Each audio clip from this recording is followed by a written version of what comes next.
സിബി മലയിൽ എന്ന് പറയുന്ന സംവിധായകൻ്റെ സിനിമകളിൽ വളരെ വ്യത്യസ്തമായിട്ട് എനിക്ക് തോന്നിയിട്ടുള്ളൊരു സിനിമയാണ് ഇഷ്ടം.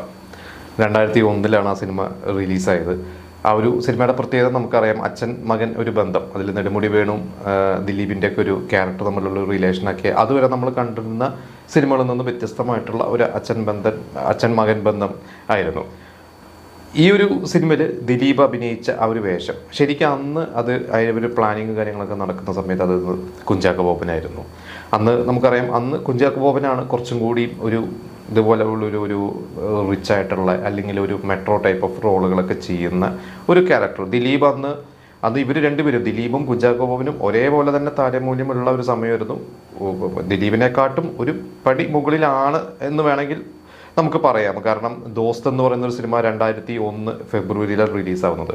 ദോസ്തിൻ്റെ പ്ലാനിങ് 2000 നടക്കുമ്പോൾ അന്ന് കുഞ്ചാക്കോ ബോബനായിരുന്നു ദിലീപിനെക്കാട്ടും കൂടുതൽ താരമൂല്യം ഉണ്ടായിരുന്നതൊക്കെ കേട്ടിട്ടുണ്ട്. അപ്പോൾ അന്ന് ഒരു പക്ഷേ ഇവർ ആലോചിച്ചപ്പോൾ കുഞ്ചാക്കോനെ ആലോചിച്ചതാണ്. പിന്നീട് അതിൻ്റെ ഒരു എഴുത്തും കാര്യങ്ങളൊക്കെ തുടങ്ങി ഒരു ഘട്ടം കഴിഞ്ഞപ്പോഴാണ് അത് കുഞ്ചാക്കോ ബോബനല്ല, ഇത് ദിലീപാണ് കുറച്ചുകൂടി ഗ്യാപ്പ് തോന്നിയിട്ടാണ് ദിലീപിനെ ആ റോൾ ഇട്ടിടുന്നത്. എന്തായാലും ദിലീപ് വന്നപ്പോൾ നമുക്കറിയാം, ആ ഒരു സിനിമ നമുക്കിന്ന് ദിലീപിനെ അല്ലാതെ വേറെ ആരെയും സങ്കല്പിക്കാൻ പറ്റില്ല. കാരണം ഹ്യൂമറും ഇമോഷൻസും എല്ലാം ദിലീപിനോളം തന്നെ മികച്ചതായിട്ട് വേറെ ഒരു അത് കുഞ്ചാക്കോ ബോബനാണെങ്കിൽ ആ ഒരു രീതിയിലോട്ട് പോകുമായിരിക്കും. ചിലപ്പോൾ കുറച്ചൊരു എന്താ പറയുക, നല്ലൊരു ഡാൻസ് ഒക്കെ ഉള്ളൊരു സോങ് ഒക്കെ ചിലപ്പോൾ അതിൽ സെപ്പറേറ്റ് വന്നേക്കാം. ദിലീപ് വന്നപ്പോൾ ദിലീപിൻ്റെതായ രീതിയിൽ കുറേ കൈ നിട്ടു. പിന്നെ ദിലീപും നെടുമുടി വേണുമായിട്ടുള്ള ഒരു കോംബോ അത് എനിക്ക് തോന്നുന്നു ദിലീപ് തന്നെയാണ് ആ ഒരു കാര്യത്തിൽ ആപ്റ്റായിട്ടുള്ളത്.